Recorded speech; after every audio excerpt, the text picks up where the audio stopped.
Repercusiones luego de la victoria de Javier Milei en las elecciones presidenciales.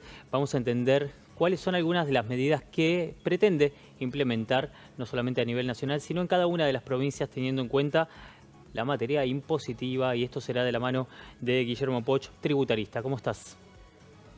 ¿Cómo andas, Martín? ¿Todo bien? Muy bien, muy bien. Gracias por sumarte a la pantalla de Canalé para Por favor. ayudarnos a entender cuál es esta medida que pretende implementar Javier Milei en algún momento de su gestión, por supuesto, en torno a los impuestos de cada una de las provincias.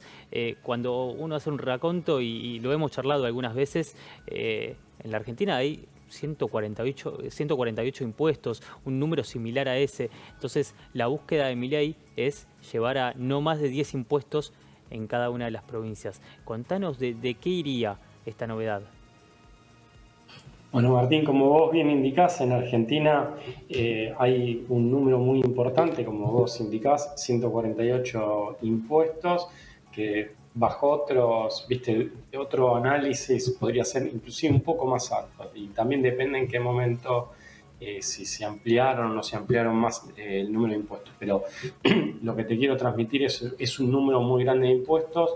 Esto a las compañías les genera una carga importante, no solo en cuanto al peso económico, sino también en cuanto a los recursos que necesitas, en cuanto a sistemas y las personas que necesitas para terminar liquidando los gravámenes. No es que una empresa liquida 148 impuestos, pero en la sumatoria o en distintas situaciones hay que terminarlos tributando. Entonces, lo que está proponiendo Javier Milei es reducir la carga tributaria. De alguna manera, lo que están tratando es de achicar ese universo. Hay que entender que en Argentina vos tenés una porción muy importante de recaudación en los primeros 5 o 6 impuestos. Esos son impuestos al valor agregado en primer término, ganancias, la parte laboral, la parte de derecho de exportaciones, impuesto al cheque.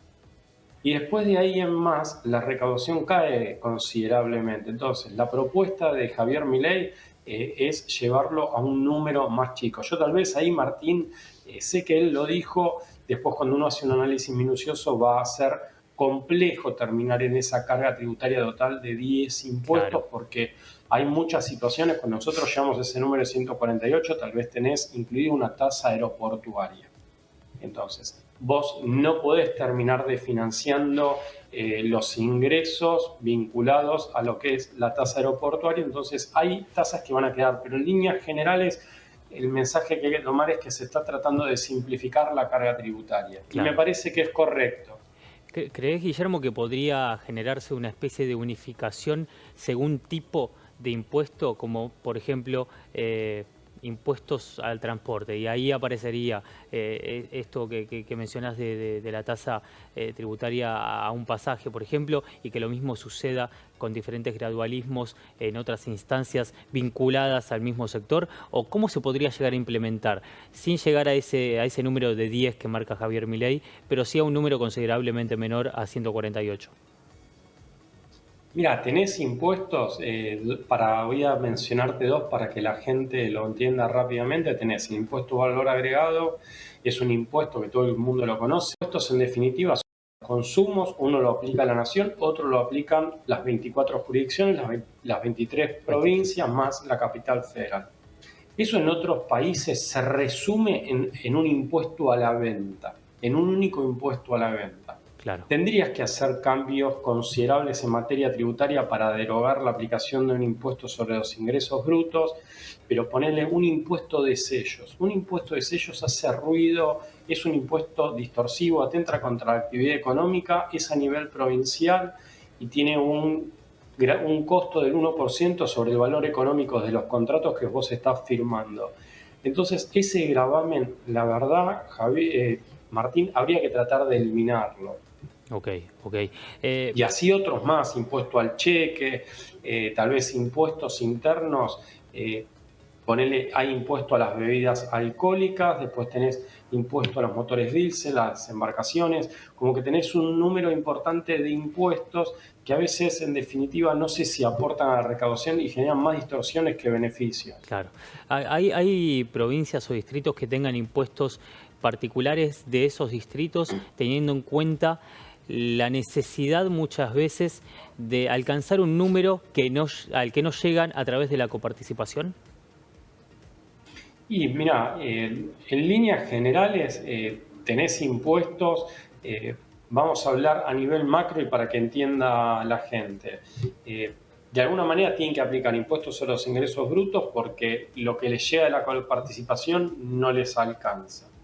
¿Estamos de acuerdo? También impuesto es ellos y después tenés toda la parte de los impuestos provinciales, como decir, a patentes automotor, Sí. embarcaciones, alumbrado, barrido y limpieza, tasa de seguridad e higiene, tasa de publicidad, como que rápidamente empezás a sumar muchos conceptos que terminan a veces financiando determinadas oficinas dentro de un municipio. Imagínate seguridad e higiene. Sí. Entonces, el impuesto de seguridad y higiene vos terminás financiando el control de que hace la municipalidad a los, así por así decirlo, a los emprendimientos comerciales, a los establecimientos comerciales que tenés dentro de una municipalidad. Con lo cual, a priori 10 no creo que se vaya a llegar a ese número porque hay muchas tasas. Hay tasas de justicia, tenés. Claro. O sea, hay un número importante de conceptos que no los vas a poder eliminar. Sí, lo que creo que determinados impuestos, impuesto al cheque, rever la aplicación del impuesto sobre los ingresos brutos, rever la aplicación del impuesto de sellos, ver qué se puede hacer a nivel de un impuesto al combustible, si en realidad se justifica o no se justifica. Pero en líneas generales me parece bien hacer un repaso y una revisión de la totalidad de los tributos que hay en la Argentina y ver cómo se lo puede simplificar.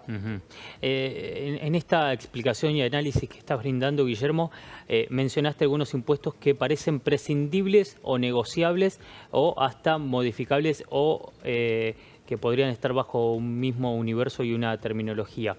Ahora, haciendo un conteo y una enumeración, ¿cuáles serían aquellos impuestos que podrían justamente ser modificados o eliminados? Y trataría uno, para mí, que es uno que genera mucha distorsión, es el impuesto sobre los ingresos brutos con IVA. Bien. Como que ahí habría que hacer un análisis y tratar de unificarlo tal vez en un impuesto a la venta, pero pensá, Martín, que impuestos al valor agregado es el impuesto de mayor recaudación, aporta casi un 30 y pico, 33, 36% Sí. de recaudación nacional, es muchísimo, o sea, es un impuesto sensible de tocar, porque es el grueso de la recaudación viene desde el IVA. Ujú. Bien, y en segundo término aparecía, como decías, impuesto a las ganancias, ¿verdad? Pero independientemente de esos impuestos que seguramente puedan tener alguna modificación o no, pero no van a ser erradicados, claro está, ¿cuáles sí podrían llegar a quedar fuera de este listado enorme que mencionábamos? Uno tendría que ser el impuesto de sellos. Ok. O sea, es un impuesto que hoy las empresas ya hay sentencias de la Corte Suprema de Justicia de la Nación que te indican cómo vos podés elaborar un documento sin tributar sello. Y eso de alguna manera es cuando hay una pluralidad de documentos o hay aceptaciones tácitas. Eso ya lo dijo la Corte Suprema. Entonces, en definitiva, el único sentido que hoy tiene es generar ruido porque las empresas en líneas generales optan por no suscribir un contrato que les hace pagar sellos. Solo lo firman en aquellas situaciones en donde te conviene tener la certeza de un contrato. Pero mirá lo que estamos hablando, Martín, o sea, que la gente piensa al momento de suscribir un contrato si realmente van en un modelo de contrato o si van en un modelo de carta oferta o propuesta. Es una locura desde un punto de vista de un negocio. Claro está. Guillermo, gracias por la precisión. Por favor, muchas gracias, Martín, y a disposición. Hasta la próxima. Pasó Guillermo Poch, tributarista, contándonos cómo podría llevarse a cabo esta intención de Javier Milei y equipo